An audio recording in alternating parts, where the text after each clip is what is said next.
Spectre Vision Radio.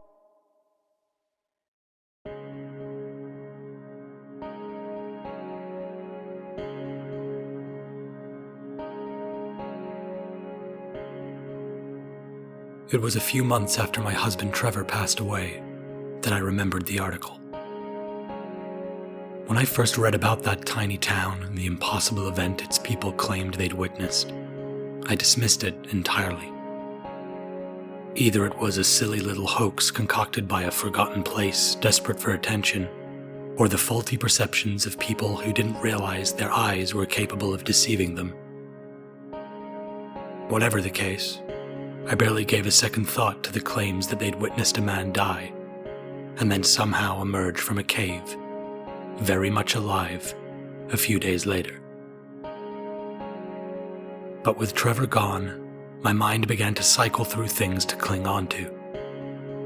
It found a dusty memory of the article in some deep recess of my brain and snatched at it. Beneath the lens of my grief, it now looked different, and my desperation caused me to latch onto the notion that the least probable interpretation was the correct one, that this man had somehow been bought back from the dead. So I flew out to Arizona, rented a car and drove into the desert to find this tiny, forgotten town.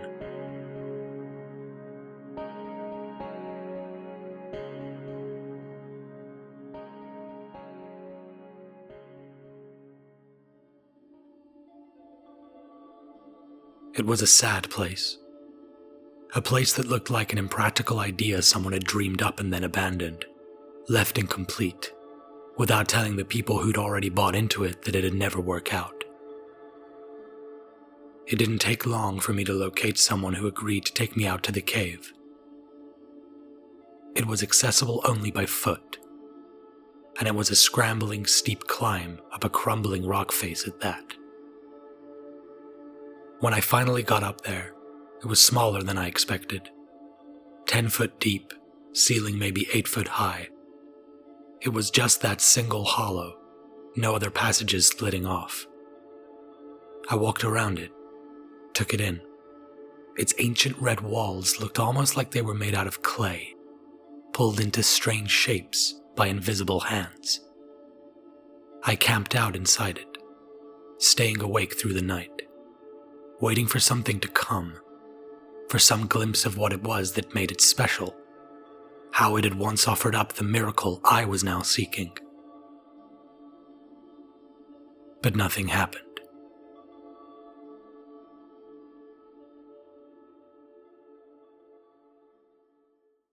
It was on the flight home that I realized I was done. Done with suffering, done with searching for a cure for it, done with life. As I retrieved my car and got on the highway, I realized I couldn't face going back to the house I'd shared with Trevor. Not now. Instead, I pulled into a crummy motel. Mine was the only car in the parking lot, and I told the sleepy guy working the desk that I only needed a room for the one night.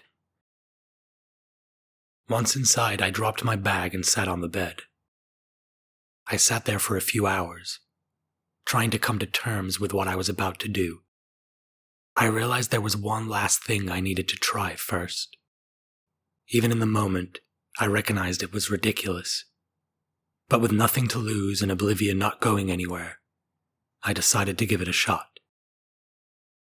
I went into the bathroom and stared at my reflection in the mirror. It felt easier to have someone to say it to. If you can hear me, please show yourself. I'm willing to do whatever it takes, to offer you anything I have. Please, show yourself now, before it's too late. I suddenly felt pathetic. The reflected image of the broken man I'd become looked undignified in what were going to be its final moments. But no more than a minute later, I heard the sound of a car door open and then close. I went over to the window and looked down onto the parking lot. My car was still the only one in it. beneath the haloed light of the motel's fluorescent sign, I could see someone was sitting in the passenger seat. I went out there, got into the driver's side, and it turned towards me. On the surface, it looked like an old woman. It was of average human height, but noticeably wider.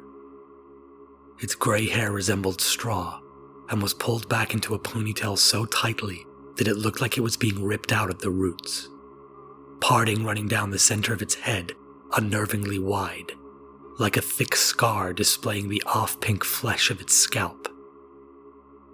But the oddest feature were its eyes. They were strangely far apart, almost the way an animal's are on the sides of its head, like a horse or deer. When it spoke to me, its lips didn't move, and it didn't make a sound.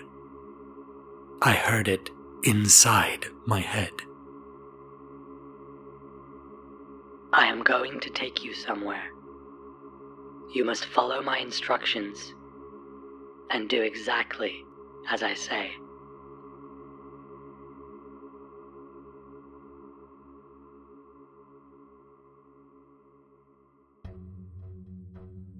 I followed its directions, driving for hours long into the night. It was dawn by the time it became clear we were approaching our destination. Milky gray light illuminating a dirt road leading to an old farmhouse with nothing else in sight. We got out of the car and it told me to follow it inside. The place was a mess, littered with detritus and paraphernalia that made it look like a meth lab. Only it was clear that whatever was being concocted was something entirely different. Vials and bowls contained different colored liquids and powders, and smells unfamiliar to me lingered in the air. With movements not quite fluid enough to be human, it outstretched its arm and uncurled its hand to reveal that in its palm was what looked like a jet black sugar cube. Eat this. I didn't even hesitate. I'm not sure why, but it didn't seem like an option. Whatever it was utterly flavorless, and seemed to dissolve into sand as soon as it hit my tongue. It walked out through the back door and I followed, leading us into an unkempt field behind the house that gave way to a flat nothingness as far as the eye could see.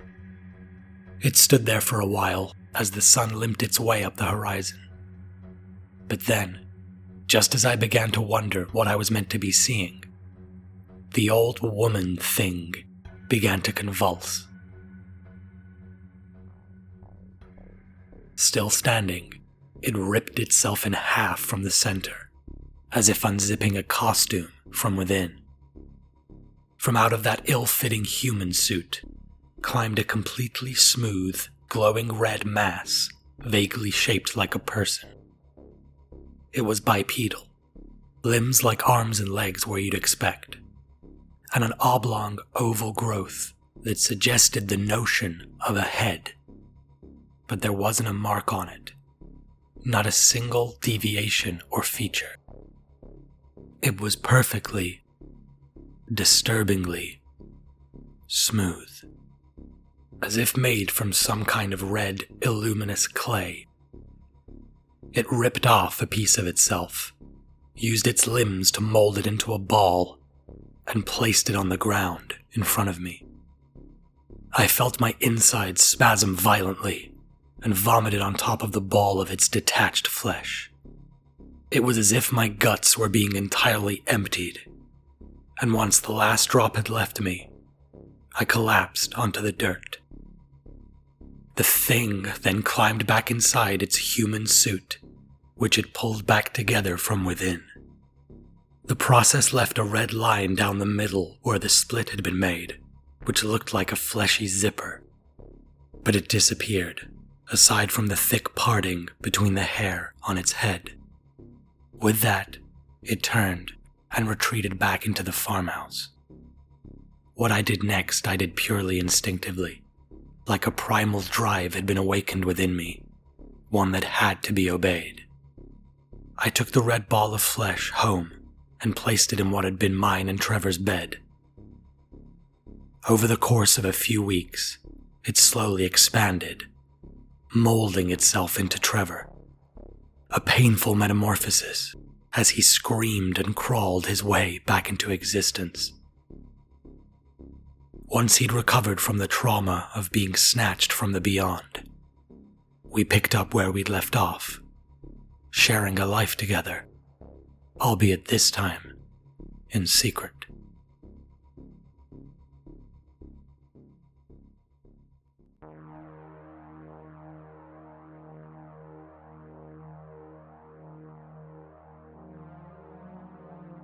It's only been over time that I've come to realize and now accept that that thing is not Trevor at all. First, he started to repeat himself, asking me the same questions over and over, but it was all mundane stuff, nothing alarming. Then he started to forget things. My first thought was early onset Alzheimer's, and the fear of losing him again set in. I knew I couldn't take him to the doctors, knew I couldn't let the outside world in on our secret. They wouldn't understand. They'd only take him away from me. But as it progressed, I realized how willfully I'd been neglecting the fact that Trevor wasn't like other people. How I'd wanted to ascribe real-world problems to someone who'd been through the otherworldly. That all came to a head when I was in a car accident that saw me spend a night in the hospital. I would be fine, they told me, but I had a concussion and was groggy and doped up enough that I didn't call to let Trevor know what had happened. I'd been gone almost 2 days by the time I got home, but Trevor didn't seem to have noticed that I'd been gone at all. He greeted me as usual, the way he would if I'd just returned home from work or the store.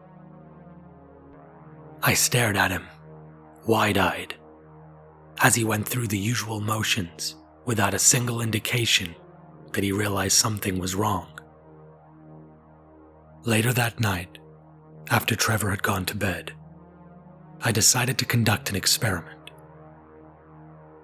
I hastily packed a bag, left the house, and checked into a hotel. I stayed there for a week. When I returned, Trevor again seemed completely unfazed.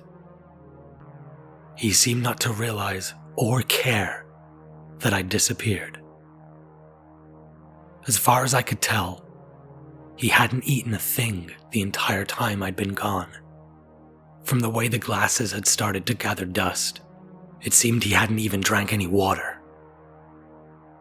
But he looked and acted exactly the same as when I'd left.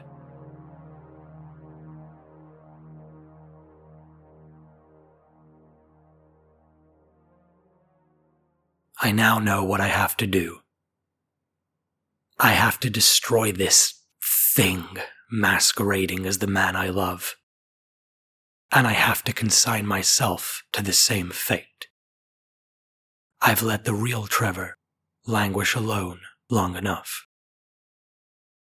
I hope he's waiting for me, somewhere, and that whatever deal I made means I still get to see him again.